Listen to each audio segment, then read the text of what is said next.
Ketua Jurulatih Harimau Malaya, Peter Klamovski, tidak berselindung berkongsi mengenai perancangan utamanya untuk menggempur juara Piala ASEAN Mitsubishi Electric 2024, Vietnam. Dalam perlawanan kedua pusingan ketiga kelayakan Piala Asia, Jun depan. Selepas melihat prestasi menakjubkan daripada Hector Havell, pengendali kelahiran Australia itu yakin terdapat ramai lagi pemain warisan yang sedang berkelana di luar negara akan memperkuat skuad kebangsaan mencapai objektif utama ke Arab Saudi. Sebelum ini terdapat desas-desus mengatakan pertahanan Sabah FK yang beraksi dalam Liga Azerbaijan, John Irazabal Iraurgi, dilaporkan bakal menjadi sebahagian Malaysia menjelang aksi akan datang.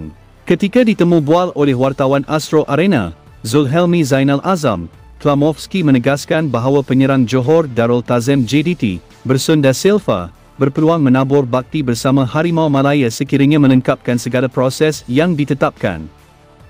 Tambahnya lagi, bintang Harimau Selatan itu berupaya menjadi senjata terkuat negara apabila dipilih menyertai senarai panggilan pemain usai proses kerakyatan berjalan lancar.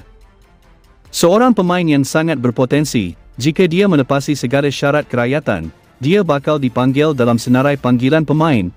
Kelihatan dia sangat teruja untuk bermain bersama negara.